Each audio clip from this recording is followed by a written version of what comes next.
আসসালামু আলাইকুম। Ground cement সকালের খবরে আমন্ত্রণ জানাচ্ছি আমি স্মথ মিলি। হাম নিয়ে দুশ্চিন্তা বাড়ছে অভিভাবকদের। প্রতিদিনই হাম উপসর্গ নিয়ে হাসপাতালে ভর্তি হচ্ছে শিশুরা। দেশে হাম ও হামের উপসর্গ নিয়ে সবশেষ ২৪ ঘন্টায় ৯ শিশুর মৃত্যু হয়েছে। এর মধ্যে একটি শিশুর হামে মৃত্যু নিশ্চিত করেছে স্বাস্থ্য অধিদপ্তর। বাকি ৮টি শিশু হামের উপসর্গ নিয়ে মারা গেছে।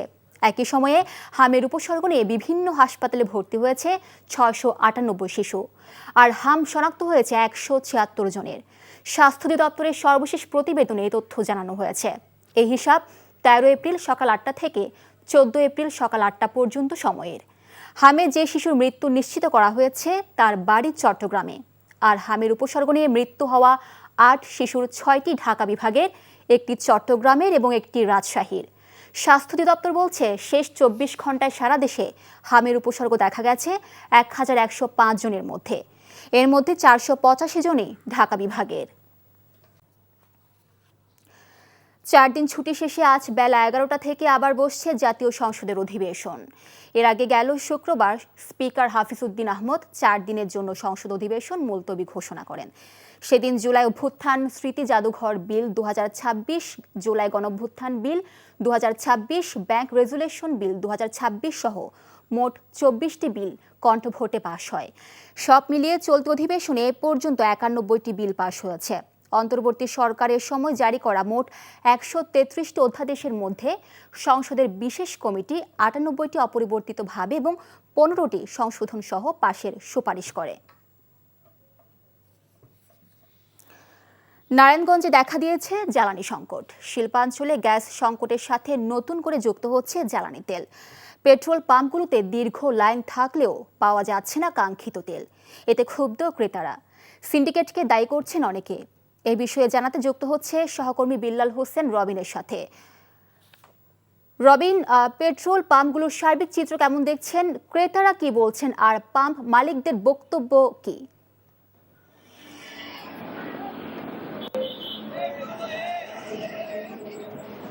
হ্যাঁ, মিলি, আমি এখন দাঁড়িয়ে আছি নারায়ণগঞ্জ ঢাকা মহাসড়কের পাশে একটি পেট্রোল পাম্পে। সেখানে সকাল থেকে আমরা দেখেছি ভোর ৬টা থেকে দীর্ঘ লাইন, কিন্তু পেট্রোল পাম্প থেকে তাদের তেল সরবরাহ করা হচ্ছে না। পেট্রোল পাম্প কর্তৃপক্ষ জানিয়েছে তারা তেল পাচ্ছেন না, বিধায় তারা দিতে পারছেন না। গত ২ দিন ধরে তারা কোনো ডিপো থেকে তেল পাননি। তো আমরা এখানে কথা বলেছি অনেক গাড়ি চালকের সাথে। তারা বলেছেন ভোর ৫টা থেকে তারা এখানে লাইন ধরে আছেন, কিন্তু কখন তাদেরকে তেল দিবেন তারা নিজেরাও জানেন না। এরা এক পাম্প থেকে আরেক পাম্পে ছোটাছুটি করছেন। তারা বলছেন যে আমরা যখন তেল পাই না, আরেক পাম্পে যেতেই যে অবশিষ্ট তেলটা থাকে সেটাও শেষ হয়ে যায়, তখন আমাদের একটি বিড়ম্বনার মধ্যে পড়তে হয়। এই সংকট নারায়ণগঞ্জ শহরের এবং শহরের বাইরে বিভিন্ন পেট্রোল পাম্পে একই চিত্র। অনেকগুলো পেট্রোল পাম্পে আমরা ঘুরে দেখেছি যে সে সকল পেট্রোল পাম্পে তেল না থাকার কারণে তারা সাময়িকভাবে বন্ধ রেখেছে। পেট্রোল পাম্প মালিকরা বলছেন তারা ডিপো থেকে চাহিদা অনুযায়ী তেল পাচ্ছে না, বিধায় তাদেরকে বাধ্য হয়ে পেট্রোল পাম্প বন্ধ রাখতে হয়েছে। আর ডিপো মালিক কর্তৃপক্ষ জানিয়েছেন যে তারা চাহিদা যেভাবে সরবরাহ করার নিয়ম সেইভাবে তারা সরবরাহ করছেন। এদিকে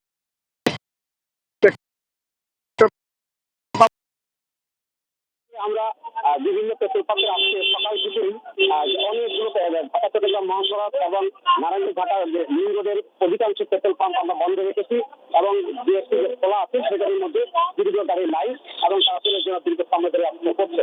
এই ছিল আমার কাছে সর্বোচ্চ। দর্শক, আমরা এতক্ষণ জানছিলাম জ্বালানি তেল সরবরাহের খবর। অপরিশোধিত জ্বালানি তেলের সংকটে বন্ধ হয়ে গেলে দেশের একমাত্র রাষ্ট্রীয় জ্বালানি তেল পরিশোধনকারী প্রতিষ্ঠান ইস্টার্ন রিফাইনারি। চট্টগ্রামের পতেঙ্গা অবস্থিত প্রতিষ্ঠানটিতে বিশ্বের বিভিন্ন দেশ থেকে আমদানিকৃত অপরিশোধিত জ্বালানি তেল এই রিফাইনারিতে এনে অকটেন, পেট্রোল, ডিজেল ও বিটুমিন সহ বিভিন্ন ধরনের জ্বালানি উৎপাদন করা হয়। সাম্প্রতিক মধ্যপ্রাচ্য যুদ্ধ পরিস্থিতিতে জ্বালানিবাহী জাহাজ চলাচল বন্ধ থাকায় ক্রুড অয়েল সংকটে পড়েছে ইস্টার্ন রিফাইনারি। এতে বন্ধ হয়ে গেছে ক্রুড অয়েল প্রসেসিং। তবে সংশ্লিষ্ট একটি সূত্র অকটেন ও পেট্রোলের মতো কিছু জ্বালানির উৎপাদন এখনও স্বাভাবিক আছে বলে জানিয়েছেন।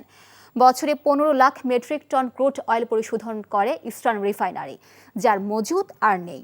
ফলে চলতি মাসের মধ্যে ক্রুড অয়েল সংগ্রহ করা সম্ভব না হলে সব ধরনের জ্বালানি সংকট বাড়তে পারে বলে আশঙ্কা সংশ্লিষ্টদের। মানবতা বিরোধী অপরাধে আওয়ামী লীগের জাহাঙ্গীর কবির নানক ও ব্যারিস্টার ফজলে নূর তাপস সহ ২৮ জনের বিরুদ্ধে আনুষ্ঠানিক অভিযোগ গঠনের শুনানি আজ। জুলাইভ্যুত্থান চলাকালীন রাজধানীর মোহাম্মদপুরে ৯ জনকে হত্যার ঘটনায় তাদের বিরুদ্ধে মানবতা বিরোধী অপরাধের মামলা রয়েছে। আন্তর্জাতিক অপরাধ ট্রাইব্যুনালের চেয়ারম্যান বিচারপতি মোহাম্মদ গোলাম মর্তুজা মজুমদারের নেতৃত্বাধীন বিচারিক প্যানেলে আজ শুনানি হবার কথা রয়েছে। এই মামলায় গ্রেপ্তার ৪ জন হলেন নিষিদ্ধ ছাত্রলীগের মোহাম্মদপুর থানা শাখা সভাপতি নাইমুল হাসান রাসেল, সহসভাপতি সাজ্জাদ হোসেন, ওমর ফারুক ও ফজলে রাব্বি। কারাগার থেকে ট্রাইব্যুনালে তাদের হাজির করা হবে। হবিগঞ্জের ৯টি উপজেলার ২২০টি কমিউনিটি ক্লিনিকে ওষুধ সরবরাহ বন্ধ থাকায় অচল হয়ে পড়েছে সেবা কার্যক্রম। রোগী না থাকায় তালা ঝুলছে অধিকাংশ ক্লিনিকে। ফলে প্রাথমিক স্বাস্থ্যসেবা থেকে বঞ্চিত হচ্ছেন জেলার প্রান্তিক মানুষ। হবিগঞ্জ থেকে সেলিম মিয়ার পাঠানো রিপোর্ট। ১১টার দিকে শঙ্করপাশা ও গদানগর কমিউনিটি ক্লিনিক। ওষুধ নেই, রোগীও নেই, ফলে ঝুলছে তালা। হবিগঞ্জের বেশিরভাগ কমিউনিটি ক্লিনিকের একই চিত্র। মুঠোফোনে যোগাযোগের চেষ্টা করলেও কোনো সাড়া পাওয়া যায়নি কমিউনিটি স্বাস্থ্যকর্মীদের। ঔষধের জন্য সকাল থেকে ক্লিনিকের সামনে বসে থাকলেও খালি হাতে ফিরে যেতে হচ্ছে সেবাবঞ্চিত রোগীদের। সহায়তা ওষুধ দিলে ওই আমরা গরিবরা বাঁচবার লাগি। 3 মাস ধরে ওষুধ নাই, এরপরে মানুষ আইলে আমরা বিদা করি, ওই ডাক্তার আয় বেটা আর যাতে 2 কিলো 3 কিলো মানুষ আইতে আসে, ওষুধের জন্য আসে, আয়া পায় না। কোনোদিন 11টায়, কোনোদিন আবার জোরে আজান করলে জায়গায়। প্রতি 2.5 থেকে 3 মাস পর 22 ধরনের ঔষধ সরবরাহের কথা থাকলেও গত বছর 12 আগস্টের পর থেকে বন্ধ রয়েছে ঔষধের সরবরাহ। ফলে থমকে আছে কমিউনিটি ক্লিনিকের কার্যক্রম। আগে ওষুধ থাকা অবস্থায় অনেক রোগী হইতো, 60 থেকে 70 জন, 80 জন, এমনকি 100 জন হইতো। এখন ওষুধ স্বল্পতার কারণে রোগী অনেক কমে আসছে। ওষুধ সরবরাহ না হওয়ার কারণে প্রান্তিক জনগোষ্ঠীর যে স্বাস্থ্যসেবার মূল স্তম্ভ কমিউনিটি ক্লিনিক থেকে মানুষ পর্যাপ্ত ওষুধ সেবা পাচ্ছে না। এসব ক্লিনিকে স্বাস্থ্য ও পরিবার পরিকল্পনা সংক্রান্ত শিক্ষা ও পরামর্শ সেবাও বন্ধ। এ বিষয়ে সদর উপজেলা স্বাস্থ্য ও পরিবার পরিকল্পনা কর্মকর্তার কাছে গেলেও পাওয়া গেল না কোনো সদুত্তর। কেন অফিস করবে না? অফিস করার তো নিয়ম আছে। আমরা তো গিয়ে পাইছি অনেক জায়গাতেই বন্ধ। ওটা যার যার ব্যক্তিগত ব্যাপার, এটা বন্ধ। এখন আমাদের ওষুধপত্র কিছুই নেই। আমরা কমিউনিটি ক্লিনিক ট্রাস্টের সঙ্গে যোগাযোগ করেছি, তারাও আমাদেরকে আশ্বাস দিয়েছেন যে অচিরেই যে ওষুধের যে অপ্রাপ্যতা সেটা কেটে যাবে এবং তারা কমিউনিটি ক্লিনিকের জন্য ওষুধ পাঠাবেন। গ্রামীণ মানুষের দোরগোড়ায় স্বাস্থ্যসেবা পৌঁছাতে প্রতি ৬,০০০ মানুষের জন্য রয়েছে একটি করে কমিউনিটি ক্লিনিক। সরকার কার্যকরী পদক্ষেপ নিলে এসব স্বাস্থ্যসেবা কেন্দ্র আবারও সচল হয়ে উঠতে পারে বলে বিশ্বাস করেন প্রান্তিক জনগণ। NTV news desk. সকালের খবর এটুকুই। এই খবরের ভিডিও সহ আপডেট জানতে ভিজিট করুন NTV অনলাইন www.ntvbd.com। এছাড়াও NTVর জনপ্রিয় সব অনুষ্ঠান ও খবরের আপডেট জানতে ভিজিট করুন আমাদের ইউটিউব ও ভেরিফাইড ফেসবুক পেজে। 12টায় মধ্যাহ্নের খবর দেখার আমন্ত্রণ রইল।